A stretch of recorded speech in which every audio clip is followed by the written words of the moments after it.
Paz, irmãos. Estava ouvindo os louvores agora e lembrei desse. Bendito seja o Cordeiro que na cruz por nós padeceu. Bendito seja o seu sangue que por nós ali ele verteu. E neste sangue lavado, com roupas que tão alvas são, os pecadores remidos, que perante o Senhor já está, aleluia, santo, santo, santo, santo é o Senhor. Os pecadores remidos, que perante o Senhor já estão. Isso é capaz, só é possível através do eficiente e precioso sangue do Cordeiro. Magnífico, extraordinário. Somos privilegiados. Você já pensou em pecadores remidos? Pecadores lavados pelo sangue do Cordeiro comparecerão diante de um tribunal de um Deus que é santo, santo, santo. Ah, que sangue precioso que é capaz de purificar-nos de todo o nosso pecado. Em Hebreus 9, 22 diz assim, sem derramamento de sangue não há perdão. E eu me pergunto, por quê? Por que não é capaz de existir um perdão sem que alguém morra? Por que não é capaz de existir um perdão sem que um sangue seja derramado? Porque se o sangue foi derramado, significa que houve morte.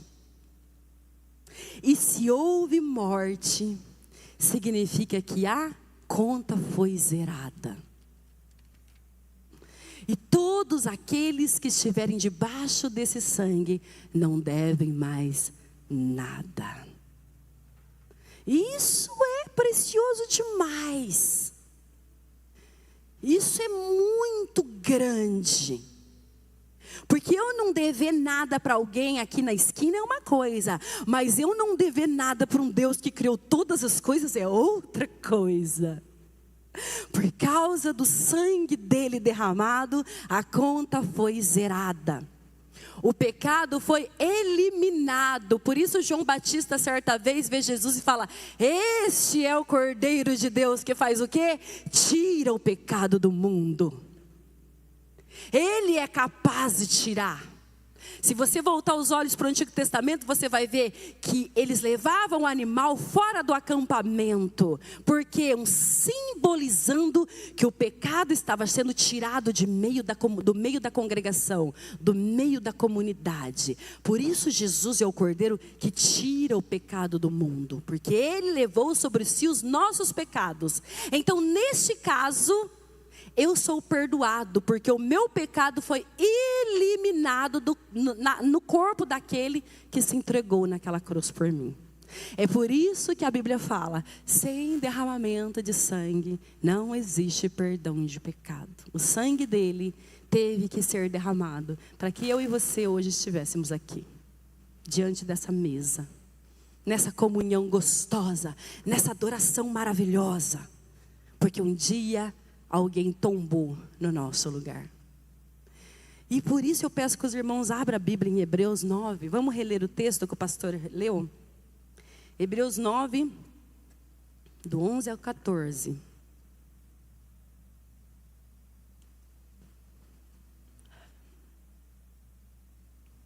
Hebreus 9, do 11 ao 14. Quando Cristo veio como sumo sacerdote dos benefícios agora presentes, Ele adentrou o maior e mais perfeito tabernáculo, não feito pelo homem, isto é, não pertencente a esta criação, não por meio de sangue de bodes e novilhos, mas pelo seu próprio sangue. Ele entrou no lugar santíssimo de uma vez por todas e obteve eterna redenção. 13. Ora, se o sangue de bodes e touros e as cinzas de uma novilha espalhadas sobre os que estão cerimonialmente impuros, os santifica de forma que os torna exteriormente puros, quanto mais o sangue de Cristo, que pelo Espírito eterno se ofereceu de forma imaculada a Deus, purificará a nossa consciência de atos que levam à morte, para que sirvamos ao Deus vivo. Magnífico essa passagem. Os irmãos sabem que a carta aos Hebreus foi escrita para os hebreus, porque eles estavam numa perseguição muito intensa, estavam cogitando a ideia de largar o cristianismo e voltar ao judaísmo. Tamanha era a perseguição. Acho que a gente escolheu o caminho errado. Não é possível que entramos por esse caminho e agora, pau em cima de nós. Não temos um minuto de sossego. Estamos sendo perseguidos. E a perseguição maior é pelos nossos irmãos, pelos nossos parentes, pelos próprios judeus. Então, por causa da perseguição, eles estavam... Então, essa carta foi escrita... Nós não sabemos quem é o autor, mas essa carta foi escrita para incentivar eles a permanecer no caminho, porque eles estavam no caminho certo. E aí o autor, essa carta é riquíssima, e graças a Deus a gente vai começar uma escola bíblica agora só dessa carta. E ele vem falando e explicando tudo o que aconteceu lá no Antigo Testamento para aqueles irmãos, e revelando a pessoa de Jesus Cristo ali. Falando, olha, vocês não estão errados. Sabe por que estão sendo perseguidos? Exatamente porque é a verdade. E o mundo odeia a verdade. Eles não querem saber da verdade. Não, mantenham-se firmes na fé, porque vocês estão no caminho certo. Então essa carta foi escrita com esse intuito, fortalecer os irmãos. E aqui no capítulo 9, ele começa aqui falando da adoração. De adoração. Como era a adoração lá no Antigo Testamento? Ele começa a falar no capítulo 9 dessa adoração. E aí ele começa, se você depois quiser ler esse capítulo, você vai ver que ele começa falando dos rituais. Que a adoração ali, ó, tinha regras. Regras para adorar. Você não podia chegar lá no templo e fazer o que você quisesse, adorar-se da forma que você quisesse, levanta a mão, canta esse louvor, vamos lá, ora, pula. Não, tinha regras para adoração. Então tudo dependia de um ritual. Essa era a adoração. E aí ele vem falando de tudo o que acontecia ali. Você leu todo o capítulo 9 até o verso 11, onde a gente leu. Ele vai ver o que tinha lá no templo, o que estava preparado, onde estava o lugar santíssimo, as tábuas da aliança, a mesa, o candelabro. Ele vem especificando tudo ali, como que era feito lá. Aí ele vem falando aqui, ó. O verso 11 que a gente deu diz assim: quando Cristo veio, então ele está falando de como era a adoração lá. E agora ele começa a especificar como vai ser a adoração a partir do que Cristo veio. Então lá foi de um jeito. Mas por que era assim? Porque tipificava esse que está vindo agora. Era só sombras daquilo que viria. Então lá era um exemplo. Como vai ser no futuro? Assim, ó, Então, todo aquele ritual, todo aquele sacrifício, tudo aquilo, era só uma figura apontando para ele, porque eles estavam aguardando o Messias.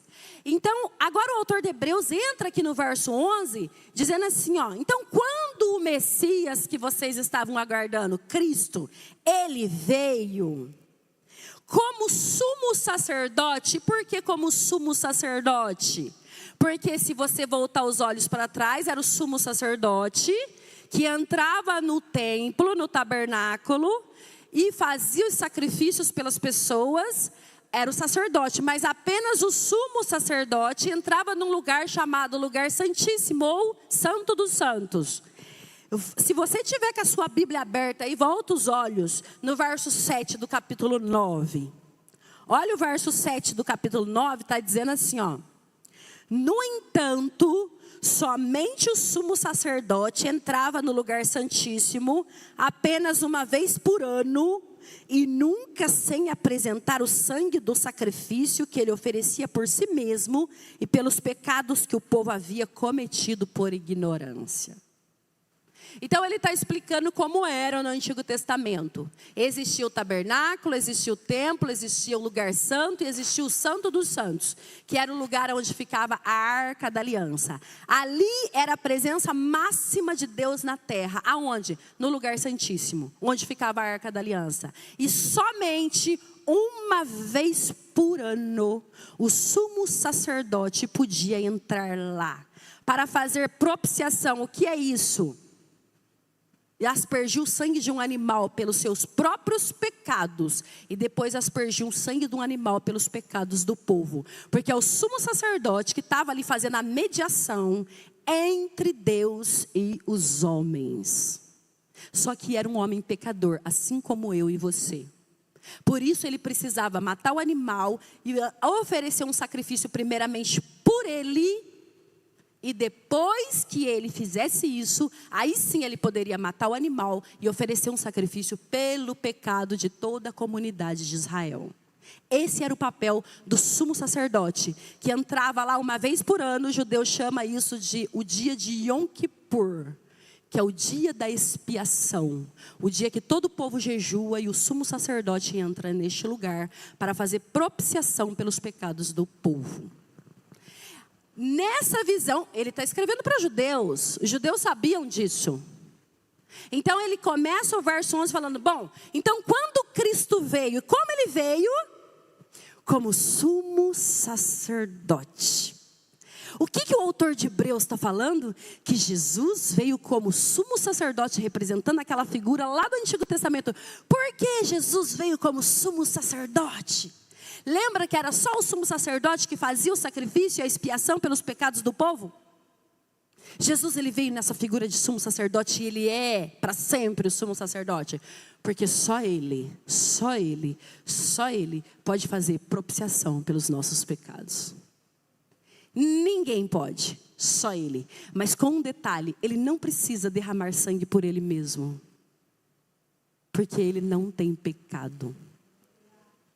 Ele só derramava o sangue por nós, porque ele sem pecado se fez pecado por nós.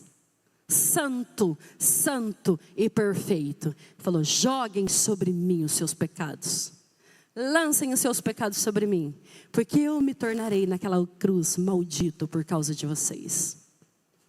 Então só ele poderia ter pegado esse papel. Só o Filho de Deus poderia ter sido sumo sacerdote para fazer propiciação pelos nossos pecados. E aí ele continua dizendo no verso 11. Quando Cristo veio como sumo sacerdote dos benefícios agora presentes, o que ele fez? Ele adentrou o maior e mais perfeito tabernáculo. E olha como que ele vai especificar. Não feito pelo homem, isto é, não pertencente a esta criação. Por quê? Porque quando a presença máxima de Deus ficava dentro do templo, o templo, ou o tabernáculo, ou o lugar santíssimo, era tudo feito por mãos humanas. Você lembra que Davi tinha um desejo de construir? Deus não deixou que ele construísse, mas que o filho dele construísse o templo. E ali no Santo dos Santos era colocada a Arca da Aliança. E Jesus, Deus, a presença máxima dele era ali. Agora quando ele vem representando tudo aquilo, ele veio num tabernáculo não feito pelo homem. Qual era esse tabernáculo? O seu próprio corpo. Ele veio numa casa não construída por homens nenhum. Ele veio no maior e mais perfeito tabernáculo, o corpo de Jesus. Ele adentrou esse tabernáculo, nunca feito por mãos humanas. E sabe o que é o mais incrível? Que eu estava preparando essa palavra e fiquei pensando, que quando ele foi embora, ele enviou o Espírito Santo para adentrar tabernáculos por toda a terra, não feitos pelo homem, mas feitos pelo próprio Deus, que somos nós, a casa do Espírito Santo. Mas esse tabernáculo que o Espírito Santo adentrou, são tabernáculos de pessoas pecadoras. Você vê o sacrifício que o Espírito Santo fez? Ele voluntariamente aceitou morar em mim. Voluntariamente aceitou morar na minha casa. Da mesma forma que Jesus aceitou voluntariamente vir aqui e morrer pelos meus pecados, agora o Espírito Santo aceitou vir aqui morar numa casa de uma pessoa pecadora. E o que esse morador agora faz nessa casa? Começa a fazer uma limpeza. Todos os dias da minha vida, o Espírito Santo está limpando esta casa, para que um dia a casa esteja pronta, limpa, cheirosa, perfeita. E Ele entregue, naquele grande dia, o papel do Espírito Santo em nós. Olha que interessante. E o que Ele veio fazer? Nos dar os benefícios. E o autor de Hebreu vai falar assim, pertencentes, Ele adentrou o maior e mais perfeito tabernáculo, não feito pelo homem, isto é, não pertencente a esta criação. E no comecinho ele fala, o sumo sacerdote veio para benefícios das coisas agora presentes. Essa carta foi escrita mais ou menos 70 anos depois de Cristo. Jesus já tinha subido ao céu mais ou menos 70 anos. Então essas pessoas já estavam adquirindo os benefícios que Jesus já havia deixado para eles. Ele veio para te dar os benefícios que eram sombras, mas agora chegaram. Quais eram esses benefícios? Um dos benefícios nós já cantamos aqui. Tornarmos mais alvos que a neve. Limpar-nos de todo pecado. Que mais? Mediante arrependimento de perdão de pecados, garantir um futuro seguro para cada um de nós, estabelecer a paz nos nossos corações, nos tornar pessoas humildes e nos fazer entender que isso só foi possível porque esse sumo sacerdote veio, e assim nos tornar mais gratos a Ele. Olha quanto benefício. Eu citei alguns, que ao meu ver os mais importantes, mas tem N benefícios que Ele veio trazer e já chegou. E aí, olha que interessante, o verso 12, ele vai falar assim, olha lá o verso 12. Não por meio de sangue de bodes e novilhos, mas pelo seu próprio sangue, Ele entrou no lugar santíssimo de uma vez por todas e obteve o quê? Eterna redenção. Por que todo o sacrifício do Antigo Testamento não conseguia perdoar o pecado? Primeiro, porque aquilo era só uma representação que haveria de vir. Aquilo não perdoava pecado. Estava apontando para o perfeito que vinha perdoar. Segundo, porque não pode ser um animal o nosso representante, mas sim um ser humano como nós. Um cachorro, um bode, uma ovelha, um cabrito não pode me representar. É um animal irracional. só pode representar a raça humana alguém que se torna humano. Né? Como que eu vou chegar na embaixada do Brasil nos Estados Unidos e vou falar assim, eu vim representar a China? Você é chinês? Não, eu sou brasileira. Não, mas então você não pode representar a China. Você só pode representar o Brasil, porque você é brasileira. Nós não podíamos ser representados por um animal. Tinha que ser alguém humano como nós, para ser o nosso representante legal. Terceiro, o animal é um ser irracional. Apesar de ter sido morto, os pecados não eram perdoados, porque o animal não sabia o porquê estava sendo morto. Ele não tinha essa consciência, assim não podia voluntariamente se entregar pelo outro. Só alguém consciente, assumindo o meu e o seu pecado, que pode fazer essa transferência de pecado. O cordeiro era levado para o sacrifício, ele não sabia nem o que estava acontecendo. Aquilo era um simbolismo das coisas que haveria de vir. Por que Jesus, o sacrifício dele é eficaz? Porque ele voluntariamente se entregou. Ele fala, eu não dou, ninguém tira a minha vida, eu a dou. Por quê? Eu sei o que eu estou fazendo. Eu vim fazer a vontade do meu Pai e também a minha vontade. Jesus não veio com o dente travado aqui, igual aquele adolescente pirracento que está fazendo algo porque o pai mandou, mas ele não quer. Não. Ele veio aqui voluntário. Hoje eu estava falando com os adolescentes ali e eu falei, já imaginou Jesus naquela via dolorosa? A gente sabe que ele estava com aquela estaca vertical, porque a outra já era deixada no lugar do sacrifício lá, fincada na terra, e ele levava só horizontal para chegar lá e ser pregado lá. Ele tinha apanhado tanto, uma noite inteira sem dormir, apanhado muito, e agora tem que pegar aquilo, arrastar, não sabemos quantos quilômetros, qual a distância era dali onde Pilatos condenou ele até o lugar chamado Caveira, mas ele tinha que arrastar aquele tronco até lá, e no meio do caminho ele não aguentou. Jesus era 100% humano, ele cai, porque ele já tinha apanhado demais, passado a noite sem dormir, sofrido demais, perdido muito sangue, então ele cai, e aí chama Simão,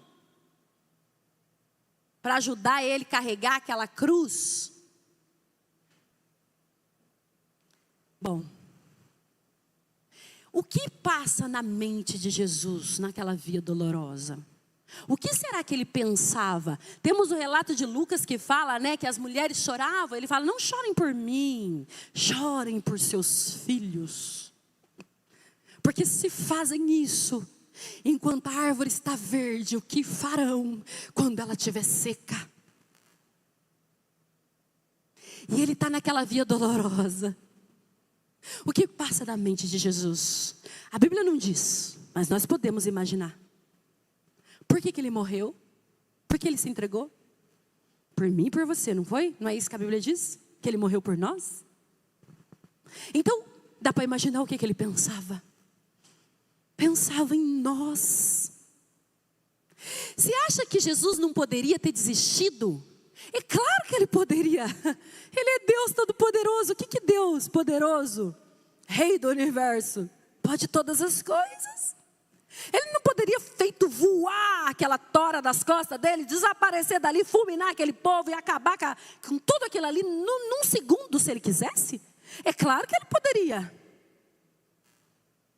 Mas eu imagino que todas as vezes que a Bíblia diz aqui, ó, na carta aos Hebreus, que ele sofreu todo tipo de tentação, todo tipo, porém sem pecado.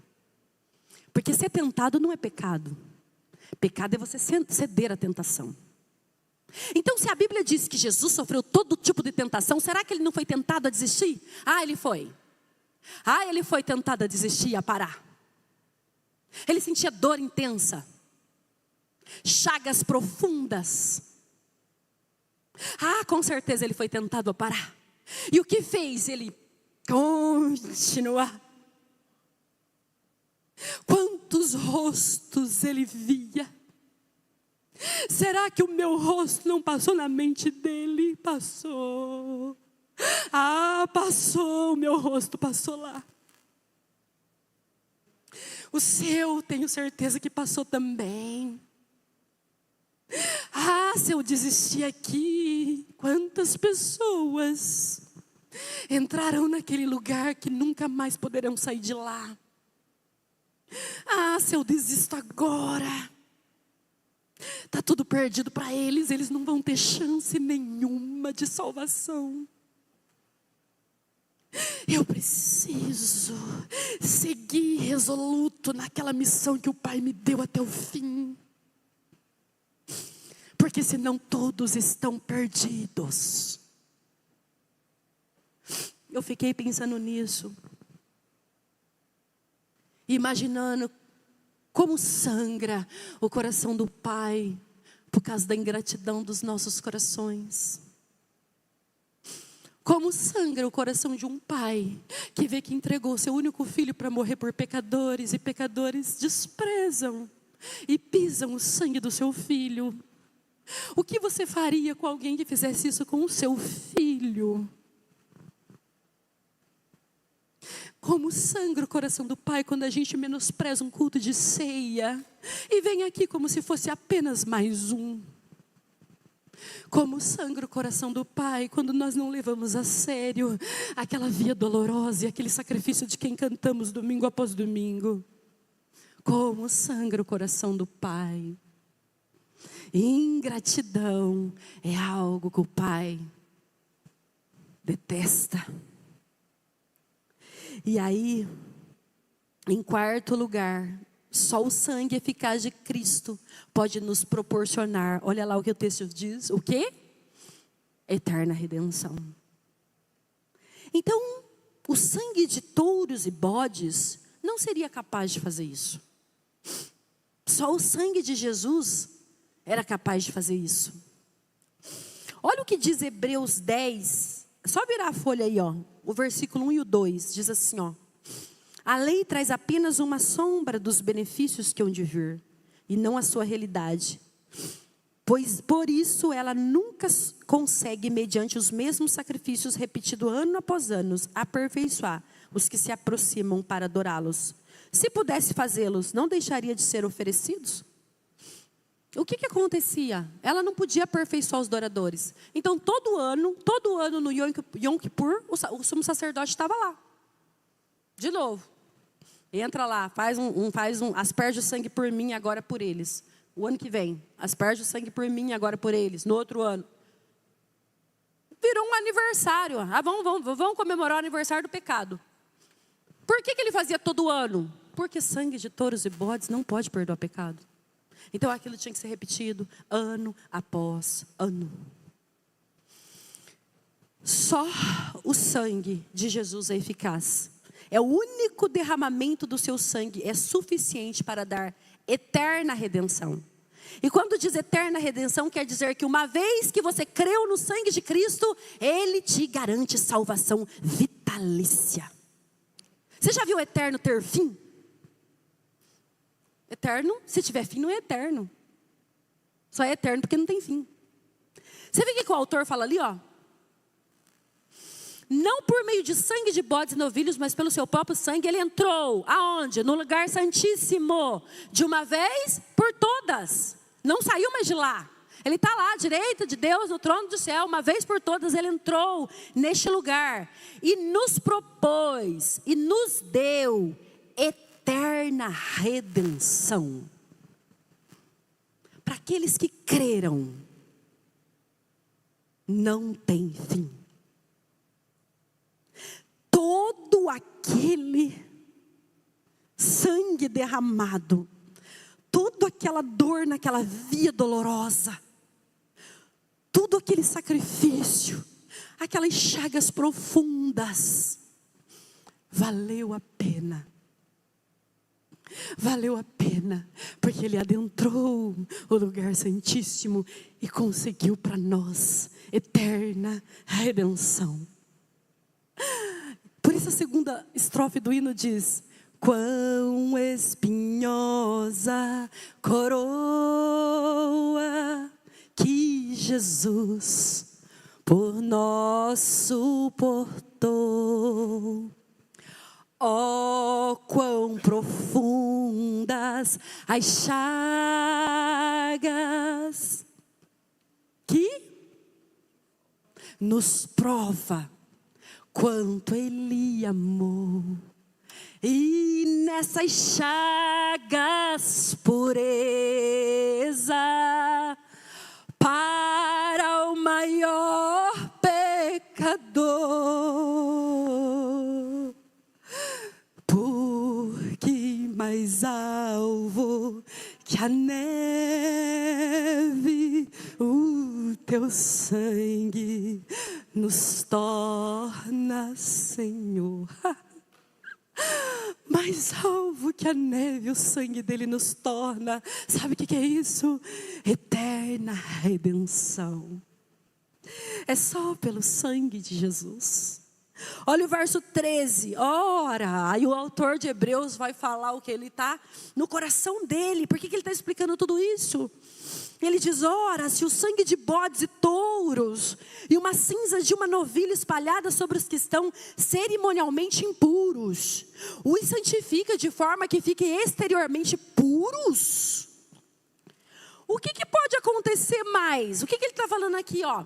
Além dos sacrifícios pelo derramamento de sangue, também havia um sacrifício pelo pecado que era feito com cinzas de uma novilha vermelha ou ruiva, sem defeito e sem mancha.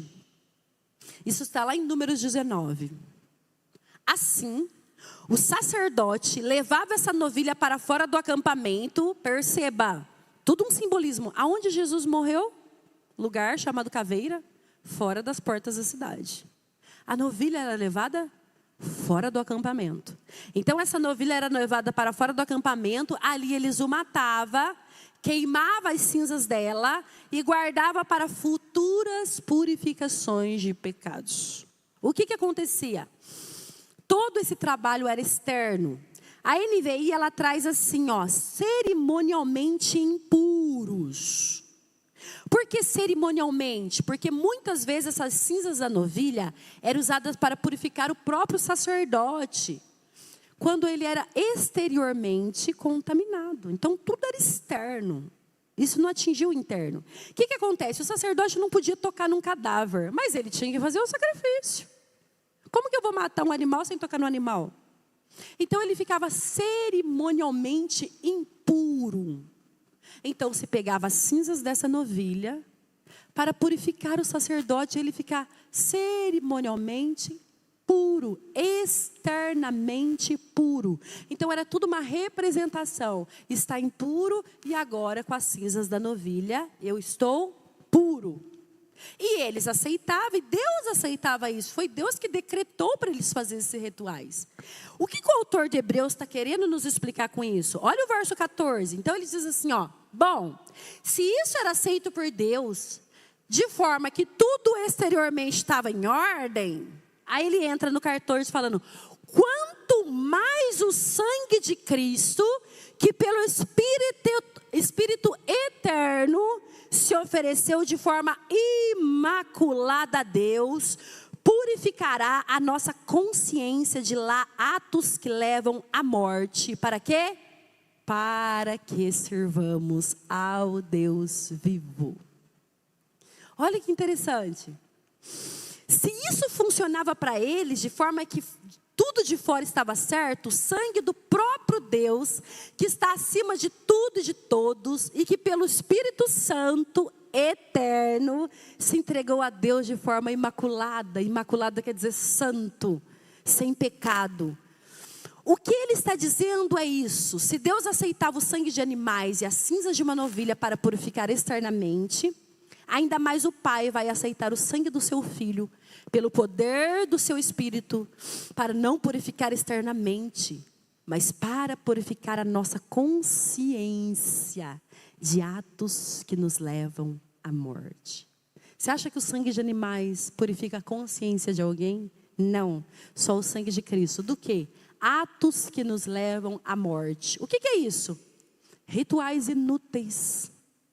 O que mais? Obras mortas. Sabe, obras em fim mesma, com fim em si mesmas. Sabe quando você vai fazer qualquer coisa que diz para Deus, mas na verdade você não está fazendo para Deus? Você está fazendo porque se acha bom demais para Deus? Acha que é melhor do que os outros para Deus? Acha até que é insubstituível. Ah, se eu não for lá pregar, o que será da igreja? Porque eu sou obras mortas, rituais inúteis. Só o sangue de Cristo pelo Espírito Santo é capaz de nos purificar de obras mortas. Por que o autor fala isso? Porque é o sangue de Jesus que o Espírito Santo traz para nós e nos mostra o que foi o sacrifício. Obras mortas significa eu chegar diante dessa mesa hoje, comer do pão e tomar do cálice. Isso para mim não significar absolutamente nada. Foi só mais um dia de ceia. Eu entrei aqui, saí da mesma forma que entrei. Isso não tem o poder de mudar a minha vida. Obras mortas. Só o Espírito Santo pode falar na minha mente caída e suja pela natureza pecaminosa e me limpar de uma consciência suja e trazer uma consciência limpa para mim e dizer assim, ó, arrependa-se dos seus pecados. Se jogue aos pés daquele que entregou a vida por ti, porque sem ele você não é nada. Sem ele você não pode nem se levantar dessa cadeira e sair de dentro desse prédio. Arrependa-se dos seus pecados e vê quão grande foi o sacrifício dele naquela cruz, para que hoje você estivesse aqui. Ele está te dando oportunidades todos os dias, mas um dia toda essa oportunidade vai parar. E nós fazer uma autoanálise lá no fundo da nossa consciência e falar, Senhor, por que foi que me amou desse jeito? Por que o Senhor não desistiu de mim naquela via dolorosa? Eu merecia que o Senhor tivesse desistido. Por que foi até o fim? Como eu vou viver agora com essa responsabilidade que o Senhor me deu de ter ido até o fim? Eu preciso desesperadamente da sua graça. Senão eu não consigo viver de forma grata pelo que o Senhor me fez. Porque aquilo foi grande demais para um miserável pecador como eu. Nós cantamos aqui. Antes da pregação nós cantamos a música, o louvor da graça. E se não bastasse, Ele ainda preparou um lugar para nós. É graça demais para que agora eu viva uma vida medíocre diante dEle. É graça demais para que eu não me renda todos os dias em adoração sincera e não em rituais inúteis. Mas é só pelo sangue de Cristo, pelo Espírito eterno, que pode nos purificar de uma consciência caída e suja. E purificar a nossa mente, abrir nossos olhos para que a gente fale, Senhor, eis-me aqui na Tua presença, faça de mim outra pessoa.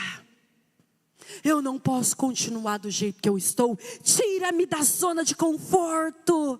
Me leve para um lugar mais perto de Ti. Ah, o Senhor merece. Às vezes para a gente fazer alguma coisa para Deus é tão difícil.